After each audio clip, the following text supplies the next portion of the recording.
이 주일 예배를 통해 우리에게 주시는 하나님의 말씀은 우리 요한복음 1장 12절에서 18절까지의 말씀입니다. 신약성경 142면에 있습니다.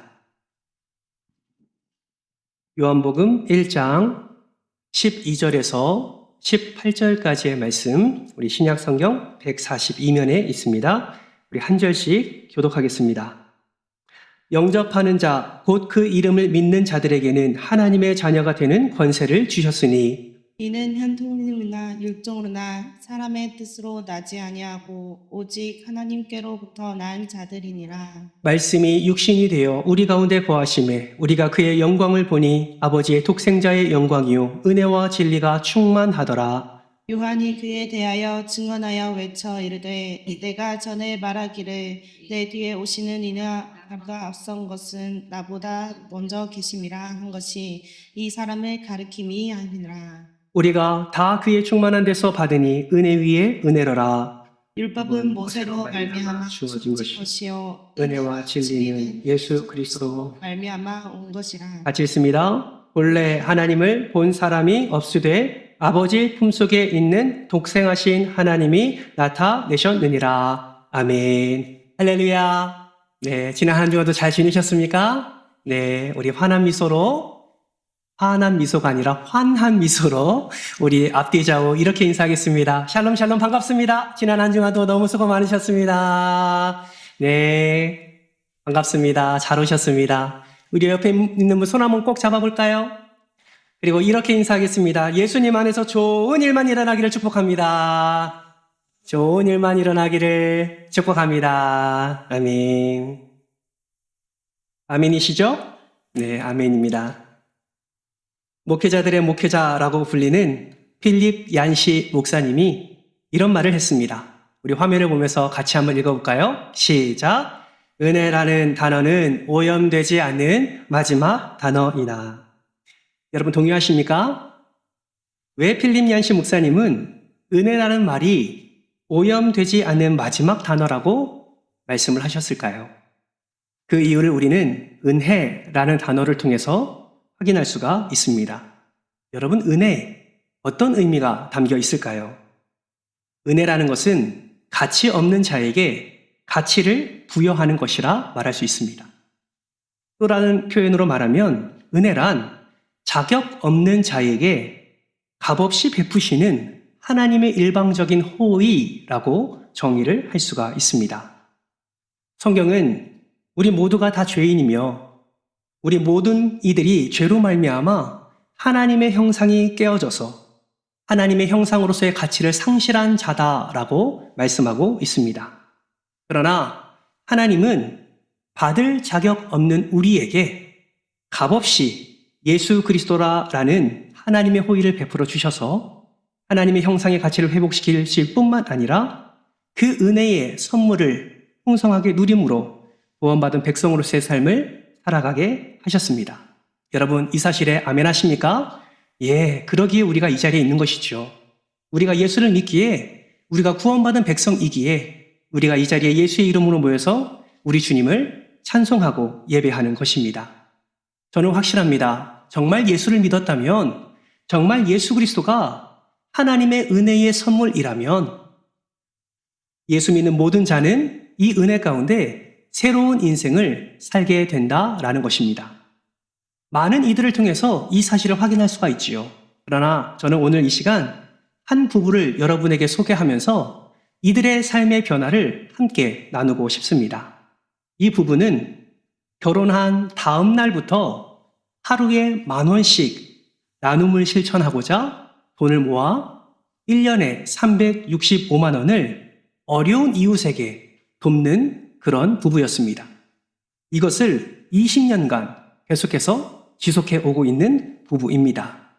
이 부부는 4명의 자녀가 있음에도 불구하고 한 번도 싸운 적이 없는 인구 부부요.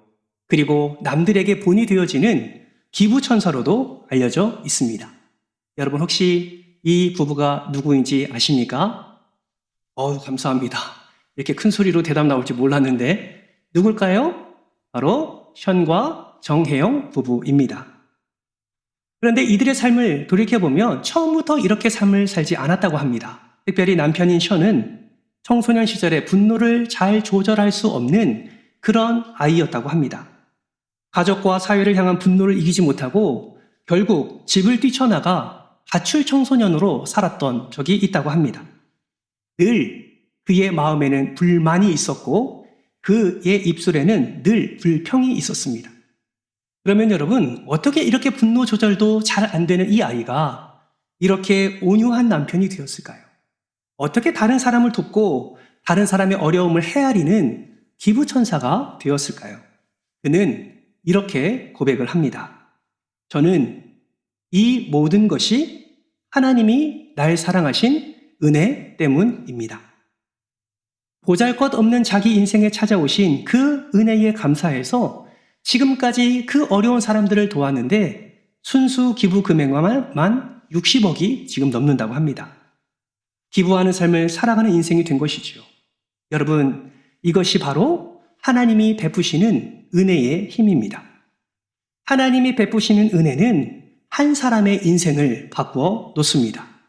그 사람의 인생뿐만 아니라 그 은혜를 받는 사람을 통로 삼아 많은 사람들을 바꾸어 놓고 사회를 바꾸는 선한 영향력을 나타내 주십니다.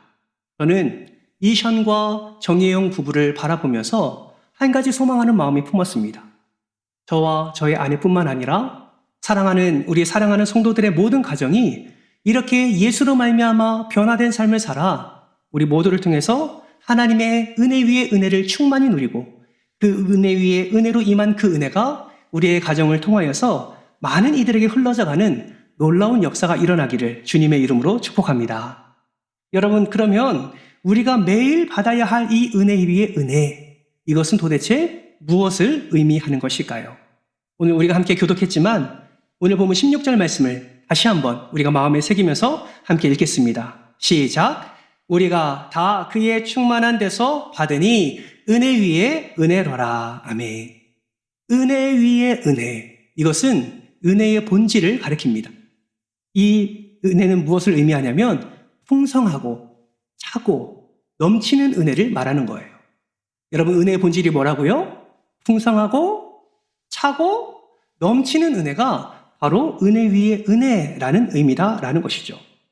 그런데 중요한 것은 이 차고 넘치는 은혜, 풍성한 이 은혜는 우리에게서 나오지 않는다라는 것입니다.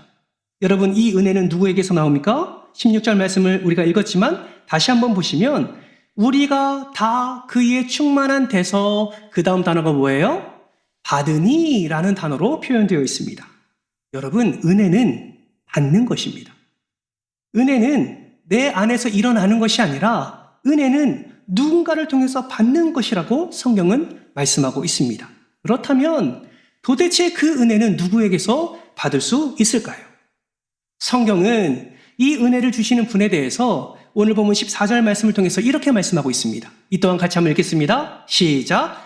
말씀이 육신이 되어 우리 가운데 거하심에 우리가 그의 영광을 보니 아버지의 독생자의 영광이요 은혜와 진리가 충만하더라. 아멘. 여러분, 질문합니다. 말씀이 육신이 되어 우리 가운데 오신 분이 누구십니까? 맞습니다. 예수 그리스도지요. 이 예수 그리스도 안에 무엇이 충만하다고 성경은 말하고 있습니까? 은혜와 진리가 충만하다.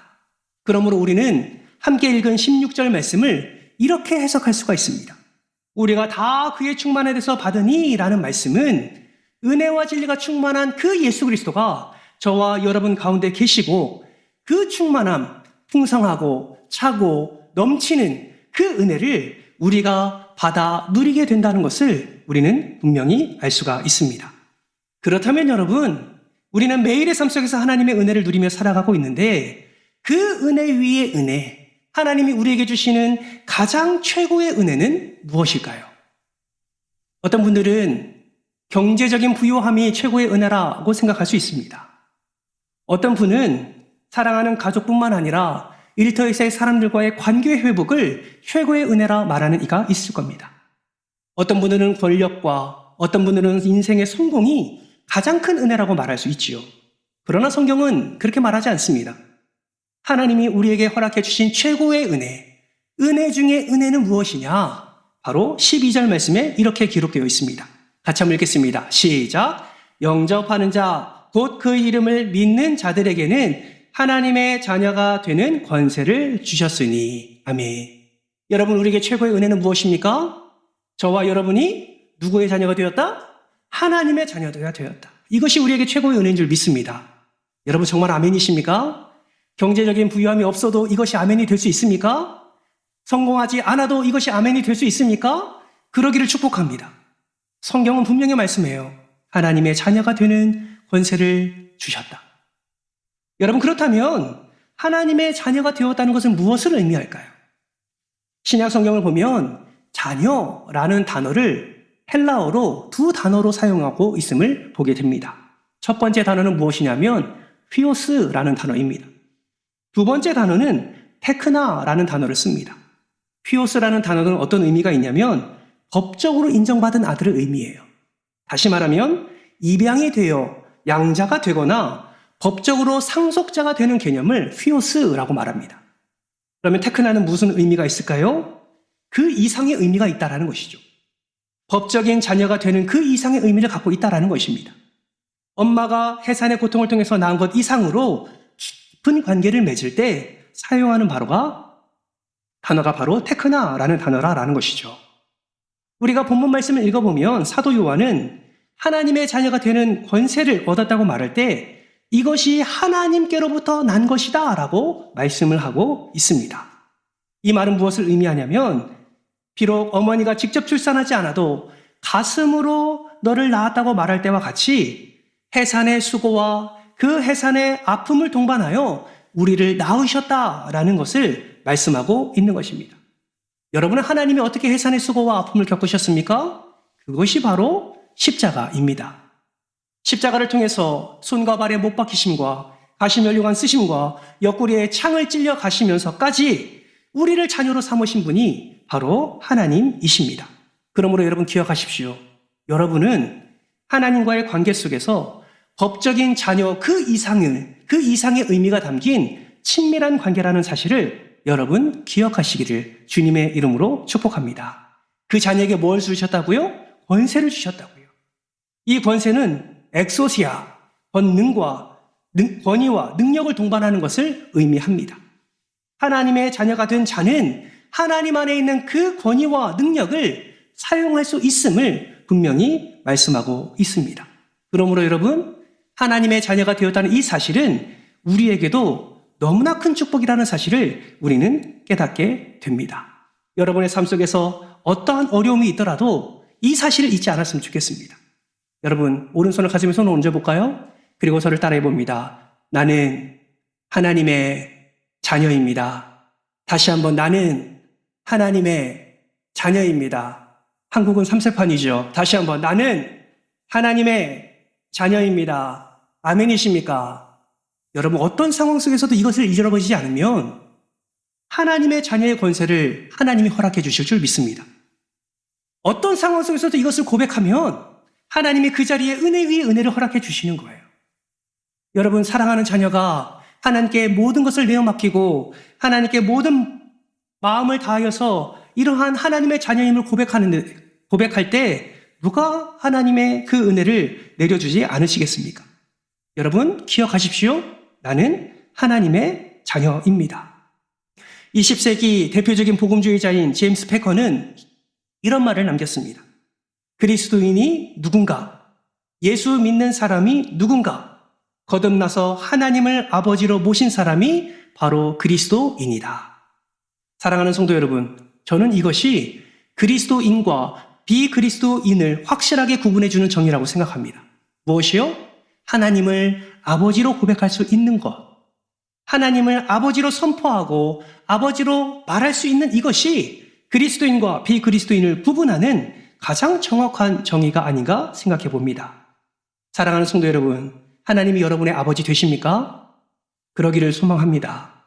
어떠한 상황 속에서도 하나님을 아버지라 고백하며 자녀된 은혜를 충만히 누리시기를, 그래서 매일의 삶 속에서 은혜 위에 은혜를 누리는 저와 여러분 되시기를 주님의 이름으로 축복합니다. 그렇다면 여러분, 우리는 예수를 믿음으로 하나님의 자녀가 이미 되었는데 어떻게 하면 매일의 삶 속에서 우리는 은혜 위에 은혜를 누릴 수 있을까요? 첫 번째, 같이 한번 읽어볼까요? 시작! 날마다 은혜를 받아야 합니다. 다른 말로 표현하면 날마다 은혜를 사모해야 하는 것입니다. 여러분 14절 말씀을 보세요. 말씀이 육신이 되어 우리 가운데 거하심에 우리가 그의 영광을 보니 라고 말씀하고 있습니다. 보니 라는 단어는 문법적으로 현재 진행형임과 동시에 현재 완료를 가리킵니다. 무엇을 말하냐면 한 번 보고 끝나는 것이 아니라 계속해서 보아야 된다라는 것이죠. 여러분 질문합니다. 하나님의 은혜는 한 번만 받으면 됩니까? 아니죠. 하나님의 은혜는 한 번만 받으면 되는 것이 아닙니다. 하나님의 은혜는 한 번 받고 또 받아야 되고 또 받아야 되고 또 받아야 되는 것이 하나님의 은혜 위에 은혜인 줄 믿으시기를 바랍니다. 여러분 어제의 은혜로 오늘을 살아갑니까? 아니요. 하나님은 어제의 은혜를 예비해 주셨고 허락해 주셨을 뿐만 아니라 오늘의 은혜도 예비해 주시고 허락해 주실 줄 믿습니다. 하나님은 내일의 은혜도 예비해 주시고 저와 여러분에게 은혜를 허락해 주실 줄 믿습니다. 여러분 기억하세요. 우리는 오늘의 은혜로 살아가는 존재입니다. 그러므로 우리는 무엇을 항상 기억해야 됩니까? 항상 이 문장을 기억하셔야 돼요. 저의 말을 한번 따라해 볼까요? 과거의 은혜로 살지 말고 오늘 받은 은혜로 삽시다. 빨리 옆 사람 손잡으세요. 옆 사람에게 축복합니다. 과거의 은혜로 살지 마시고 오늘 받은 은혜로 삽시다. 아멘이십니까? 은혜를 사모하십시오. 하나님이 은혜를 베풀어 주십니다. 안디옥 교회를 개척한 바나바는 늘 교회를 위해서 헌신했습니다. 그런데 그에게 특별함이 있었어요. 그것이 무엇이냐면 바로 하나님의 은혜를 보는 눈이었습니다. 사도행전 11장 23절 말씀 우리 한번 같이 한번 읽어볼까요? 함께 읽겠습니다. 시작! 그가 이르러 하나님의 은혜를 보고 기뻐하여 모든 사람에게 굳건한 마음으로 주와 함께 머물러 있으라 권하니. 아멘. 그가 이르러 하나님의 은혜를 보고. 여러분 개척교회는 참으로 쉽지 않습니다. 개척을 하게 되면 정말 많은 것들을 신경 써야 되죠. 여러 문제가 동시다발적으로 생기는 일들이 많습니다. 다른 말로 표현하면 은혜를 보기가 참 힘든 환경이고 상황입니다. 그런데 바나바는 지금 안디옥 교회에서 그곳을 개척해서 성도들과 함께 지내면서 그곳에서 무엇을 보았다고 말합니까? 하나님의 은혜를 보았다라고 말을 합니다. 이 은혜는 한 번만 보고 끝나는 것이 아닙니다. 우리가 하나님 앞에 아무리 잘 살아도요, 은혜 없이 사는 사람은 아무도 없습니다. 그러므로 여러분을 정말 축복하기는 사슴이 시냇물을 찾아 갈급함 같이 여러분이 은혜를 향한 그 마음이 항상 굶주려 있기를 주님의 이름으로 축복합니다. 은혜를 사모하십시오. 은혜를 간구하십시오. 하나님의 은혜를 사모할 때에 하나님께서 여러분의 삶 가운데 풍성하게 차고 넘치도록 은혜 위에 은혜를 더하여 주실 줄 믿습니다. 여러분 기억하세요. 구원받은 자라고 다 은혜를 누리며 살지 않습니다. 여러분 우리는 예수님의 보혈로 구원을 받았습니다. 그리고 매일의 삶 속에 그 구원은 지속됩니다. 그런데 날마다 하나님의 은혜 가운데 살아가는 것은 별개의 문제입니다. 구원의 지속성뿐만 아니라 은혜가 지속되려면 유통기한 지난 그 과거의 은혜에 매여 사는 것이 아니라 매일에 부어주시는 일용할 은혜를 우리는 받아 누려야 하는 것입니다. 그렇다면 여러분 어떻게 매일의 삶 속에서 이 은혜를 누릴 수 있을까요? 히브리서 기자는 히브리서 4장 16절을 통해서 우리에게 이렇게 권면합니다. 다 같이 읽겠습니다. 그러므로 우리는 긍휼하심을 받고 때를 따라 돕는 은혜를 얻기 위하여 은혜의 보좌 앞에 담대히 나아가야 할 것이니라. 아멘. 은혜의 보좌 앞에 나온 사랑하는 성도 여러분, 교회에서뿐만 아니라 여러분의 삶에서도, 가정에서도, 여러분의 일터에서도 그곳에 함께 하시는 그 예수 그리스도를 향하여 은혜의 보좌 앞으로 나아가기를 주님의 이름으로 축복합니다. 매일의 은혜의 보좌 앞에 나가면 그 은혜를 우리가 누릴 수 있는 것이죠. 정말 바라고 소망하기는 매일의 은혜의 보좌 앞에 나아가 풍성한 은혜, 차고 넘치는 예수의 사랑을 충만히 누리시기를 주님의 이름으로 축복합니다. 은혜 위에 은혜 어떻게 누릴 수 있을까요? 두 번째는 은혜의 특성을 깨달아야 합니다. 여러분 은혜의 특성은 무엇일까요? 그것은 바로 주님이 주시는 은혜는 절대로 고갈되지 않는다라는 것입니다. 은혜를 깨달을 때에 은혜를 간구할 수 있고 은혜를 받아 누릴 수 있는 것입니다. 사랑하는 성도 여러분, 기억하십시오. 은혜에는 종착역이 없습니다. 은혜에는 졸업식이 없어요. 은혜는 날마다 솟아나는 샘물이고요. 은혜는 무한한 생명을 담은 저수지와 같습니다. 무슨 말입니까? 끝이 없다는 것이죠. 한이 없다는 뜻입니다. 그렇기 때문에 우리가 지금 은혜를 받아도 또 은혜를 받을 수 있는 놀라운 은혜의 역사가 계속해서 이어지는 것입니다. 하나님의 은혜는 어떤 상황 가운데서도 이어질까요? 우리 베드로 사도는 베드로전서 5장 10절 말씀에서 이렇게 말씀합니다. 모든 은혜의 하나님, 곧 그리스도 안에서 너희를 부르사 자기의 영원한 영광에 들어가게 하신 이가 잠깐 고난을 당한 너희를 친히 온전하게 하시며 굳건하게 하시며 강하게 하시며 견고하게 하시리라. 여러분, 하나님의 은혜는요, 평안하다, 안전하다 할 때 부어지는 것이 아닙니다. 물론 평안하고 안전한 것도 하나님의 은혜지요. 그러나 하나님의 은혜는 어느 순간에도 임하냐? 바로 고난 중에도 하나님의 은혜가 임하는 줄 믿으시기를 바랍니다. 고난 중에 우리가 은혜 위에 은혜를 사모하면 그 고난 중에 하나님의 보좌 앞에 나아가면 하나님께서 그 은혜를 우리에게 허락해 주시고 우리의 신앙이 더 굳건해지고 터가 견고하게 주님께서 역사해 주시는 것입니다. 그러한 은혜, 그러한 기적, 그러한 영광을 우리가 맛보는 것이 쌓이면 쌓일수록 우리가 어떻게 성장하게 될까요? 바로 예수 그리스도의 제자로 우리는 세워지게 되는 것입니다. 사랑하는 성도 여러분, 혹시 지금 고난 중에 있으십니까? 열심히 기도하고 말씀에 순종하고자 노력하는데 내가 원하는 그 기도 제목에 응답이 되지 않아 힘들어 하시는 분들 계십니까? 여러분 기억하십시오. 고난 중에도 끝까지 은혜 위 은혜를 간구할 때에 하나님께서 온전케 하실 줄 믿습니다. 굳건하게 하실 줄 믿습니다. 강하게 하실 줄 믿습니다. 터를 견고하게 하실 줄 믿습니다. 이것이 사도 베드로의 믿음의 고백이었습니다. 정말 바라기는 이 믿음의 고백이 저와 여러분의 고백이 되기를 주님의 이름으로 축복합니다. 그렇다면 날마다 은혜를 누리는 구체적인 방법은 무엇일까요? 첫 번째, 날마다 말씀을 가까이 해야 합니다. 여러분, 말씀을 가까이 하기 위해서는 무엇이 중요할까요? 이 예배의 자리가 굉장히 중요합니다. 그 이유가 무엇일까요? 예배를 통해서 생명의 말씀이 선포되기 때문에 그렇습니다. 가정에서도 말씀 들을 수 있지요. 요즘은 워낙 환경이 좋아져서 어느 곳에서든지 말씀 들을 수 있습니다. 여러분, 말씀 들으시고 교회에서 예배 드리는 것과 차이를 비교해 보신 적이 있습니까? 유튜브로 말씀 들으셨을 때 여러분 어떠한 은혜를 누리셨습니까? 하나님의 은혜를 주시지요. 그러나 예배 시간만큼 하나님의 은혜를 많이 누리지 못함도 우리는 경험하게 됩니다. 여러분, 주일 예배를 결코 여러분 가볍게 생각하지 마십시오. 이 주일 예배를 통해서 하나님의 은혜를 여러분에게 부어주실 줄 믿습니다. 이 30분 드려지는 이 짧은 말씀이 여러분을 살리는 말씀이 될 수 있습니다. 왜냐하면 우리 하나님은 지금도 살아계시고 지금도 은총교회 예배 가운데 우리 하나님이 함께 하시고 계시기 때문입니다. 그것을 믿는다면 이 자리를 여러분 가볍게 생각하지 마십시오.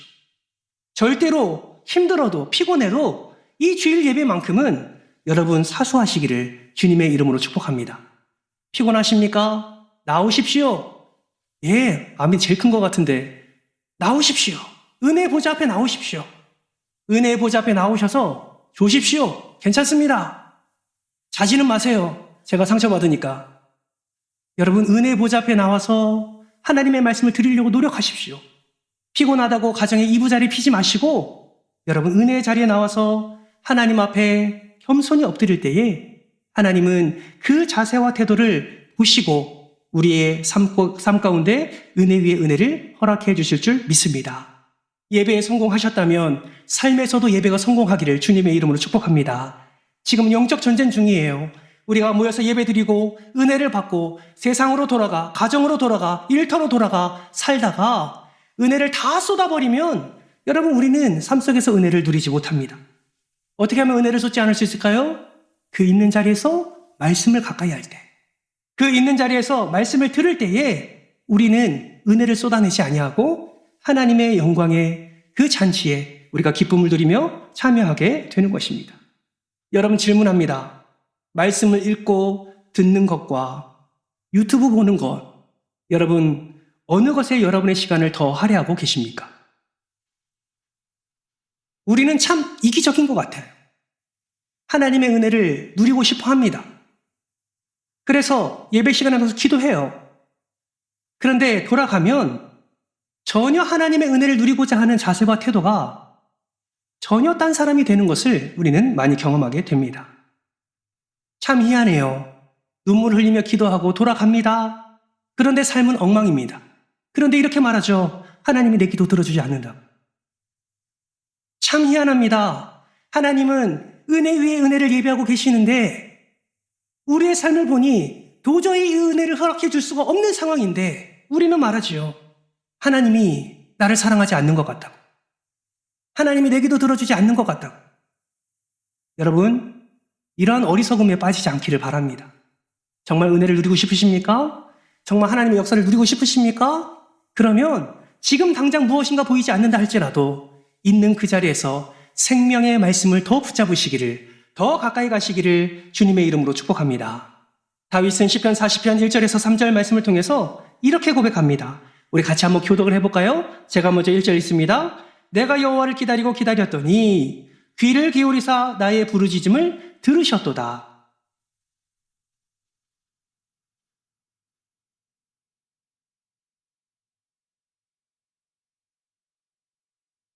같이 읽습니다. 새 노래 곧 우리 하나님께 올릴 찬송을 내 입에 두셨으니 많은 사람이 보고 두려워하여 여호와를 의지하리로다. 아멘.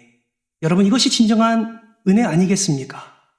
말씀을 듣고 읽고 묵상하는 또 적용하는 가운데 하나님께서 다윗에게 허락해 주신 이 놀라운 은혜를 저와 여러분의 삶 속에서도 부어주실 줄 믿습니다. 두 번째는 좋은 믿음의 동역자들과 함께 해야 합니다. 여러분, 우리에게 꼭 필요한 은혜의 공동체가 필요합니다. 그래서 하나님이 이 은총 공동체를 저와 여러분에게 허락해 주신 줄 믿습니다. 아버지께서 허락해 주신 이 공동체 안에 우리가 잘 녹아들어야 됩니다. 특히 좋은 믿음의 사람들하고 여러분 친하게 지내십시오.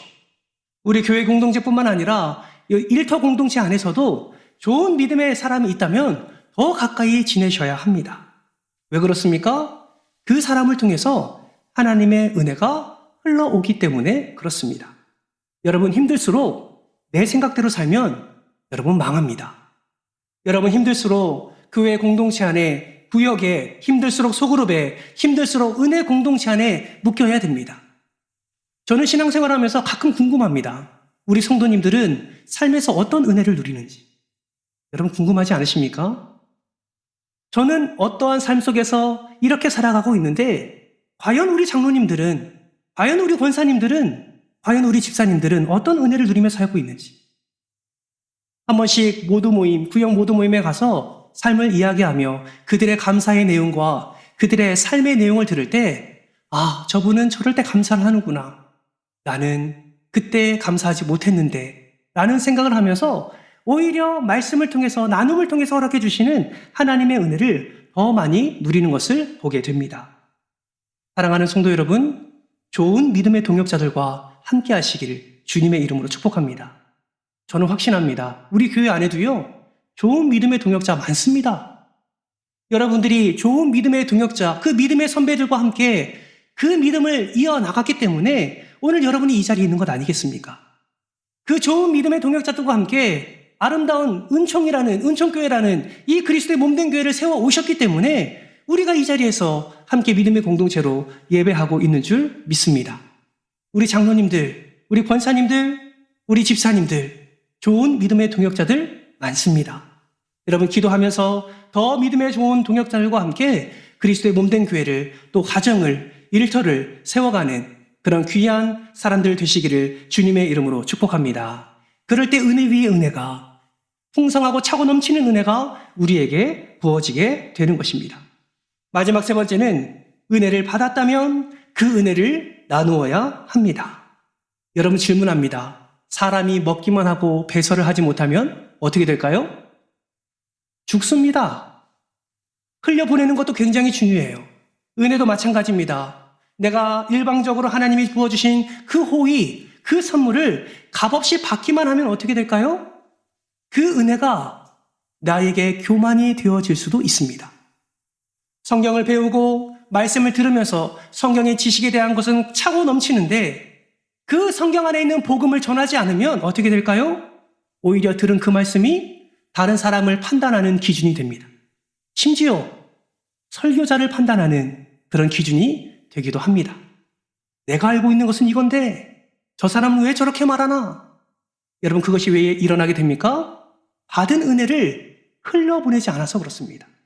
오히려 내가 받은 그 성경 지식과 내가 받은 그 놀라운 은혜를 다른 이들에게 증거하며 간증하며 그 은혜를 나누게 될 때에 우리는 더 건강한 성도로서 우리는 하나님 앞에 서게 되고 그 하나님의 놀라운 사랑을 흘려보내는 축복의 통로가 되는 것입니다. 사랑하는 성도 여러분, 여러분이 받은 은혜를 얼마나 사람들에게 나누어주고 계십니까? 여러분이 받은 은혜를 얼마나 많은 이들에게 증거하고 계십니까? 여러분 기억하세요. 예수가 이 땅에 오셔서 하나님의 놀라운 그 권세와 하나님의 놀라운 그 은혜를 충만히 받았습니다. 은혜와 진리가 충만하다고 말했습니다. 그런데 그것을 흘려보내지 않았다면 저와 여러분은 지금 이 자리에 없습니다. 흘려보냈기 때문에 그 사명 감당했기 때문에 하나님의 놀라운 역사가 우리의 삶 가운데 일어나게 된 것입니다. 여러분 은혜를 나누십시오. 은혜를 나누지 않으면 우리의 영혼이 죽을 수도 있습니다. 삶 속에서 자녀들에게 은혜를 나누십시오. 부여건들에게 은혜를 나누십시오. 일터에서도 은혜를 나누십시오. 그 감사를 고백하게 될 때 그 자리가 감사의 꽃이 피어지게 되고 감사의 열매가 맺어지게 되어 하나님의 은혜 위에 은혜를 더 풍성하게 누리게 될 줄 믿습니다. 말씀을 맺겠습니다. 사랑하는 성도 여러분, 혹시 하나님의 은혜라는 찬양을 아십니까? 나를 지으신 이가 하나님, 이 찬양 아십니까? 예, 참 은혜로운 찬양이죠. 이 찬양을 작사한 사람이 바로 조은하 선교사님이라고 합니다. 이분은 카자흐스탄 선교사로 가기 위해서 20살 때부터 10여 년 넘게 그렇게 준비를 했다고 합니다. 선교를 잘 준비했기 때문에 이 선교사님은 마음 한켠에 항상 자신감과 당당함이 있었다고 합니다. 선교를 가기 위해서 내가 10여 년 동안 준비를 해왔기 때문에 품을 수 있는 마음이었지요. 이 선교사님은 이런 마음을 품었습니다. 내가 이 정도로 준비하고 헌신했기 때문에 이제 내가 선교사로 파송될 수 있게 된 거야 라는 마음이 이 선교사님 마음 가운데 들었다고 합니다. 그런데 어느 날 그 선교사님 마음 가운데 하나님이 이런 마음을 주셨대요. 네가 카자흐스탄 선교사로 파송될 수 있었던 것 자체가 나의 은혜다. 네가 헌신할 수 있는 것도 내 은혜다. 그때 주신 하나님의 마음을 가사로 기록한 찬양이 바로 우리가 많이 듣고 부르고 있는 하나님의 은혜다, 은혜라는 찬송입니다. 조은하 선교사님은 그 마음을 이 가사에 담아 모든 것이 하나님의 은혜임을 고백한 뒤 카자흐스탄 땅을 밟았다고 합니다. 그랬더니 그 땅이 내 힘으로 뭔가 이룰 수 있는 땅이 아니라 하나님의 은혜, 그 베푸실 은혜로 땅이 세워져 갈 것임을 그는 확신했다고 합니다. 하나님이 베푸실 은혜가 분명하고 확신되니 염려도 되지 않고 도리어 어떻게 일하실지를 기대하는 그 마음을 품게 되었다고 합니다. 사랑하는 성도 여러분, 우리가 이 세상을 살아가는 동안에 가장 안전한 장소가 어디입니까? 바로 우리 주님의 품인 줄 믿습니다. 그 주님의 품에는 은혜 위에 은혜가 가득 차 있습니다. 그 은혜를 우리가 그 은혜의 자리로 나아갈 때에 맛볼 수가 있게 되는 것입니다. 사랑하는 성도 여러분, 이번 한 주간 살아가면서 여러분의 삶 속에서 어떤 어려움이 있다 할지라도 항상 내 안에 살아계신 주님이 함께 하심을 기억하며 날마다 주 날개 및 은혜 아래 거하는 저와 여러분 되시기를 주님의 이름으로 축복합니다. 기억하십시오. 은혜 위에 은혜는 사모하는 자에게 하나님이 부어주십니다. 은혜 위에 은혜는 간절히 바라고 간구하는 이에게 하나님이 부어주십니다. 은혜 위에 은혜는 끝까지 생명의 말씀을 붙들고 좋은 동역자들과 함께하며 그 사랑을, 그 은혜를 나누는 자에게 하나님이 넘치도록 풍성하게 채우시는 은혜가 바로 은혜 위에 은혜인 줄 믿습니다. 이번 한 주간 이 은혜 위에 은혜의 주인공 되시기를 주님의 이름으로 축복합니다.